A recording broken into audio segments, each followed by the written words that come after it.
नमस्कार दोस्तों, स्वागत है आपका अपने यूट्यूब चैनल नेहा एसोसिएट में। दोस्तों, ईएसआईसी मेडिकल के बारे में बहुत सारे ऐसे एम्प्लॉई हैं जिनको पता ही नहीं होता। अगर वो कहीं भी ट्रीटमेंट करवाते हैं तो अपने मेडिक्लेम का पैसा वो कैसे रिफंड करवा सकते हैं, इनके डिपार्टमेंट से क्लेम कैसे ले सकते हैं।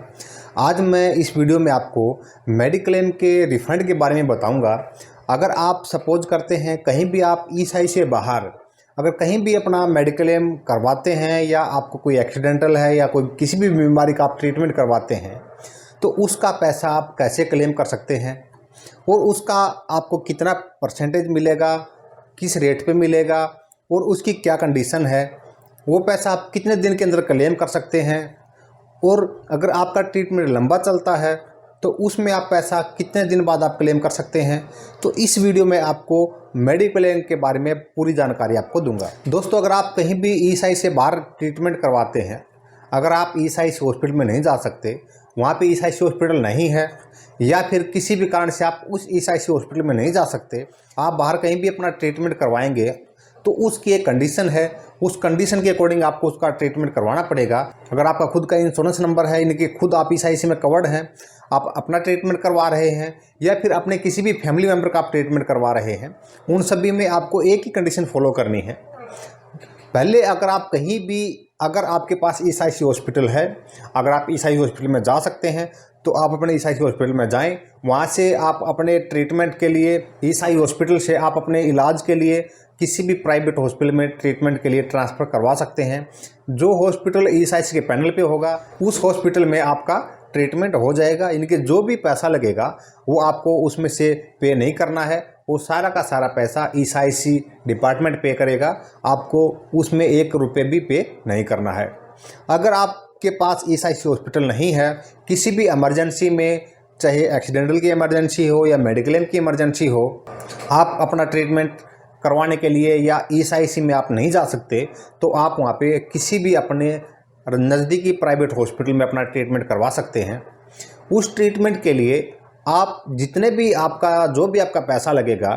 उन सभी का पैसा आपको रिफंड मिल जाएगा। ट्रीटमेंट में जितना भी पैसा लगेगा, यानी कि जो भी आप इलाज करवा रहे हैं, या मेडिक्लेम हो, चाहे मेडिक्लेम के लिए हो, चाहे एक्सीडेंटल के लिए हो, जो भी आपका पैसा मिलेगा वो पैसा आप ईएसआईसी यानी कि ईएसआईसी आप क्लेम कर सकते हैं।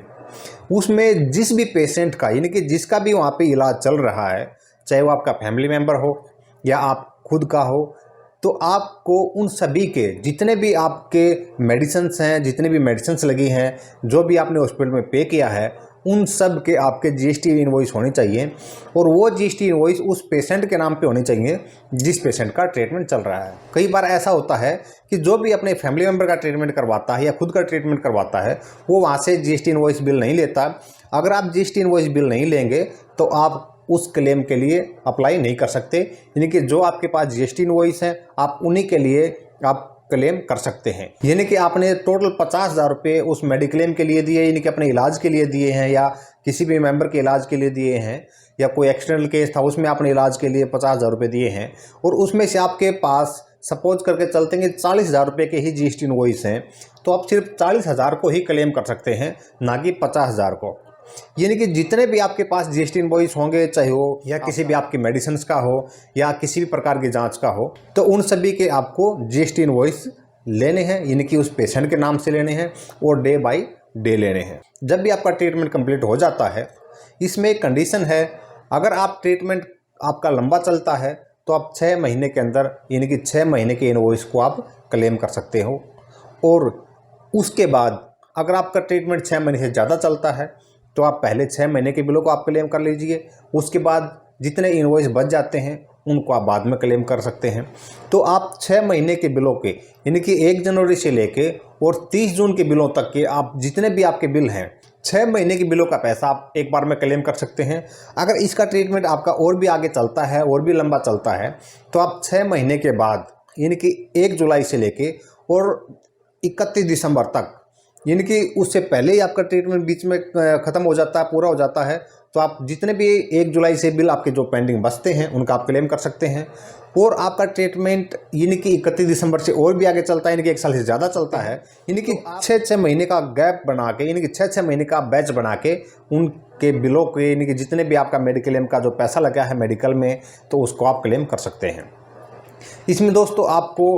पहले सभी आपको मेडिक्लेम क्लेम के बिल लेने पड़ेंगे। उसके बाद उस हॉस्पिटल से आपको एक इमरजेंसी सर्टिफिकेट लेना पड़ेगा, यानी कि किस इमरजेंसी के कारण आपने अपना ट्रीटमेंट या किसी का भी ट्रीटमेंट आपने उस प्राइवेट अपने नियर बाई प्राइवेट हॉस्पिटल में करवाया है, उसका आपने एक इमरजेंसी सर्टिफिकेट लेना पड़ेगा। उसके बाद आपने उन सभी बिलों को एक रिम्बर्समेंट फॉर्म में, यानी कि जितने भी आपके मेडिकल के इनवॉइस हैं उन सभी को एक मेडिकल के रिम्बर्समेंट फॉर्म में आपको फिल करना पड़ेगा। उसमें अगर आपके पास 20 इनवॉइस हैं, जीएसटी इनवॉइस हैं, आपके मेडिसिन के, जांच के या किसी भी टाइप के, आपने सभी 20 इनवॉइस को कंटिन्यू वहाँ पे रिम्बर्समेंट फॉर्म में फिल करना है। यानी कि सपोज करते हैं एक बिल के अंदर 10 मेडिसिन है और दूसरे बिल के अंदर भी 10 मेडिसिन है, तीसरे के अंदर भी 10 मेडिसिन है, यानी कि जितने भी आपके इनवॉइस हैं उसमें आपने पहले मेडिसिन की जो फर्स्ट डेट है, स्टार्टिंग डेट से आपने डालना है। पहले इनवॉइस की आपने 10 मेडिसिन की डिटेल उसमें डालनी है, उसमें उसका नाम भी डालना है, डेट भी डालना है और अमाउंट भी डालना है। उसके बाद जो नेक्स्ट बिल आ जाता है उसकी आपने कंटिन्यू रखना है, यानी कि आपने सीरियल नंबर कंटिन्यू रखना है 1 से लेकर जब तक आपके सभी इनवॉइस की एंट्री वहाँ पे नहीं हो जाती है। उसके बाद आपने उन सभी इनवॉइस का, जितने भी आपने मेडिसिन के इनवॉइस हैं, जितने भी आपके पास मेडिसिन के इनवॉइस हैं, उन सभी की आपने वहाँ पे एंट्री करनी है और सभी इनवॉइस का, यानी कि जो भी आपने पैसा दिया है, यानी कि उन सभी का एक टोटल आपका हो जाएगा, जितना भी आपने मेडिसिन के बिल उसमें आपने एंट्री की है। उसके बाद आपने उन सभी मेडिसिन के बिलों को उसके साथ अटैच करना है। आपको आधार कार्ड की कॉपी अटैच करनी है, पैन कार्ड की कॉपी लगानी है, बैंक अकाउंट की कॉपी या कैंसिल चेक लगानी है,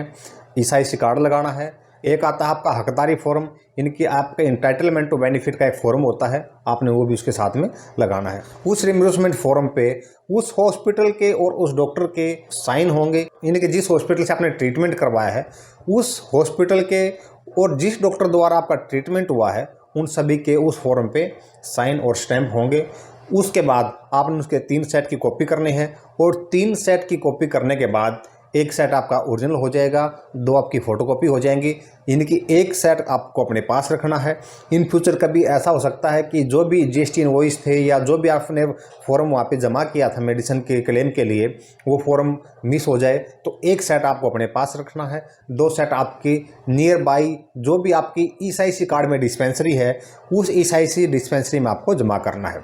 दोस्तों इसके बारे में बहुत सारे लोगों को पता नहीं होता, बहुत सारे फ्रेंड्स को पता नहीं होता कि वो अपने मेडिक्लेम का पैसा कैसे क्लेम करें और कहां से क्लेम करें। इसमें दोस्तों अगर आप छुट्टियों का पैसा लेते हैं तो आपके लोकल ऑफिस से मिलता है, यानी कि जो आपका ईएसआईसी ऑफिस होता है, ब्रांच ऑफिस हम जिसको बोलते हैं, वहाँ से मिलता है। अगर आप किसी भी टाइप की बीमारी या एक्सीडेंटल के बीमारी के इलाज पे लगे पैसे को आप क्लेम करना चाह रहे हैं तो वो आपका डिस्पेंसरी से क्लेम होगा, उसका पैसा आपको लोकल ऑफिस यानी कि ईएसआईसी के ब्रांच ऑफिस से आपको नहीं मिलेगा। ईएसआईसी ब्रांच ऑफिस में आपको सिर्फ छुट्टियों का पैसा मिलेगा, वो छुट्टियों का पैसा आप ईएसआईसी ब्रांच ऑफिस से ले सकते हैं, उसके बारे में आपको नेक्स्ट वीडियो में बताऊंगा। दोस्तों अगर आप अपना या किसी भी अपने भी रिलेटिव का या किसी भी फ्रेंड्स का आप ट्रीटमेंट बाहर करवा रहे हैं जो ईएसआईसी में कवर्ड है, उसके सभी जीएसटी इनवॉइस के बिलों का आप क्लेम कर सकते हैं। दोस्तों इसमें एक और कंडीशन है, यानी कि जो भी मेडिसिन आपने परचेज की है उस मेडिसिन का ईएसआईसी गवर्नमेंट रेट का पैसा आपको देगा। अगर सपोज करते हैं कोई भी ट्रीटमेंट आपने बाहर करवाया है, उस ट्रीटमेंट में अगर कोई भी आपने जांच करवाई है, उस जांच का बाहर उस हॉस्पिटल में या उस लैब ने आपसे 10,000 क्लेम किया है और उसी ट्रीटमेंट का रेट गवर्नमेंट रेट अगर 1,000 रुपये है तो ईएसआईसी आपको 10,000 नहीं देगी, उसमें सिर्फ आपको 1,000 रुपये देगी। यानी कि जो भी गवर्नमेंट रेट है उस गवर्नमेंट रेट के अकॉर्डिंग आपको सारा का सारा पैसा आपको मिल जाएगा। आपके बिलों के अकॉर्डिंग जो भी पैसा गवर्नमेंट रेट के अकॉर्डिंग होगा वो पैसा आपको मिल जाएगा। आपको पूरा पैसा बिल्कुल भी नहीं मिलेगा, पैसा आपको गवर्नमेंट रेट के अकॉर्डिंग मिलेगा। आप 6 महीने के अंदर अपने बिलों को क्लेम कर सकते हैं। अगर 6 महीने से ज़्यादा ट्रीटमेंट आपका चलता है तो आप 6 महीने के बिलों के अकॉर्डिंग आप अपना क्लेम कर सकते हैं, अपने मेडिक्लेम यानी कि आप अपने इलाज का पैसा ईएसआईसी से क्लेम कर सकते हैं। दोस्तों अगर आप हमारे यूट्यूब चैनल पर नए हैं तो चैनल को सब्सक्राइब करें, वीडियो को लाइक करें और बेल आइकन बटन को जरूर प्रेस करें ताकि लेटेस्ट वीडियो आपके पास हमारी पहुँचते रहें।